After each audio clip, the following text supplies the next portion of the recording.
అదే RTV app వార్తల్ని క్షణాల్లో చదివే అవకాశం ఉంటుంది. ఒక న్యూస్ పేపర్, ఒక టెలివిజన్ ఛానల్ మీ చేతుల్లో ఎప్పుడూ ఉంటాయి. ఆన్లైన్లో పెట్టుబడి పెడితే అధిక లాభాలు ఇస్తానని నమ్మించాడు. అలాగే ఉద్యోగాలు ఇస్తానని మరికొందరిని నమ్మించాడు. అసలే ప్రభుత్వ ఉద్యోగి డబ్బులు ఎట్టిపోతాయని చెప్పేసి గుడ్డిగా నమ్మారు. 20,000 నుంచి లక్షలాది రూపాయల వరకు ఇన్వెస్ట్ చేశారు. ఏకంగా 40 కోట్ల రూపాయలతో ఉడాయించినటువంటి ఘటన కరీంనగర్లో కలకలం సృష్టిస్తుంది. బాధితులంతా కలిసి ఆ నిందితుని ఇంటి ముందు బైఠాయించి పోలీసులను ఆశ్రయించడం జరిగింది. ప్రస్తుతం కరీంనగర్ 2 టౌన్ సీఏ గారు ఉన్నారు. సీఏ గారు చెప్పండి, మీ దృష్టికి వచ్చింది చాలామంది బాధితులు వాళ్ళ డబ్బులు పొడగొట్టుకున్నాం, ఏళ్ళ నుంచి తిరుగుతున్నాం, రాలేదు మాకు అని చెప్పేసి వాపోతున్నటువంటి పరిస్థితి. ఆన్లైన్లో పెట్టుబడి పెట్టండి, అధిక లాభాలు ఇస్తానన్నారు. ఏంది, ఎంతమంది వచ్చారు మీ దృష్టికి? అతని గురించి, ములుగురు సురేష్ అనేటువంటి వ్యక్తి గురించి మన ఆచూకీ దొరికింది. ఆయన ఎలక్ట్రిసిటీ డిపార్ట్మెంట్లో జాబ్ చేస్తాడని చెప్పేసి తెలిసిందండి. గతంలో 2024లో ఫిబ్రవరిలో వాళ్ళు కంప్లైంట్ చేయడం జరిగింది. అప్పుడున్న సిఐ గారు విజయ్ కుమార్ గారు కేసు రిజిస్టర్ చేయడం జరిగింది. దాంట్లో ఇన్వెస్టిగేషన్ కూడా ఆల్మోస్ట్ చేశారు. బట్ ఆయన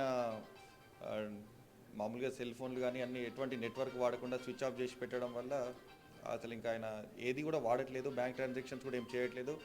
ఆల్మోస్ట్ ఆల్ బ్యాంక్స్కి కానీ ఈయన గతంలో వాడిన మెయిల్ ఐడీస్ కానీ అన్నిటికీ కూడా గూగుల్కి అన్నిటికీ లెటర్లు పెట్టడం జరిగింది. ఈయన రీసెంట్గా మళ్ళీ ఏది తీసుకున్నా కూడా తెలిసే అవకాశం అయితే ఖచ్చితంగా ఉంది. బట్ ఆయన ఇప్పటివరకు కూడా ఎటువంటి నెట్వర్క్ కానీ మొబైల్ కానీ ఏది వాడట్లేదు. ఆయన పట్టుకునే ప్రయత్నంలోనే ఉండే. లాస్ట్ నేను వచ్చిన తర్వాత కూడా ప్రయత్నం చేసినాము, లెటర్స్ పెట్టడం కానీ ఎలా ఉన్న దాని ప్రకారం టెక్నాలజీనే మెయిన్ ఇంపార్టెంట్. ప్లస్ అలా మిసెస్ కూడా సైబర్ దానికి సంబంధించి దాంట్లో ట్రైనింగ్ చేస్తుంది. మేబీ ఆమె ఏమన్నా హెల్ప్ చేస్తుందా అనేది కూడా ఆ యాంగిల్లో కూడా ఆలోచిస్తున్నాము. వాళ్ళ మదర్ తోటి కూడా మాట్లాడితే వాళ్ళ మదర్ కూడా అంది, అసలు మాకు ఇప్పటివరకు టచ్లో లేడు, మీరు బాధితులు కొంతమంది వాళ్ళ మదర్ని కూడా అడిగితే మీరు నాకు అసలు సంబంధమే లేదు, వాడు మాకు చచ్చిపోయినట్టే మేము ఫీల్ అవుతున్నాము, ఇంతమందిని మోసం చేసిండు అనే రకంగా ఆమె కూడా ఇంకా సరైన సమాధానం ఇవ్వకుండానే వాళ్ళని కూడా తిరస్కరిస్తుంది. ఖచ్చితంగా వీడిని పట్టుకుంటాము. ఎవడో అంటే ఎక్కడైనా సరే చిన్న మిస్టేక్ అయితే చేస్తారో, దొరికే అవకాశాలు ఖచ్చితంగా ఉంటాయి. త్వరలోనే పట్టుకుంటాం. Thank you.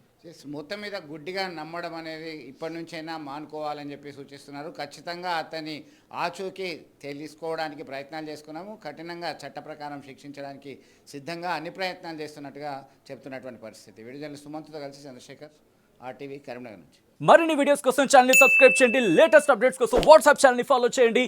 And link description లో ఉంది.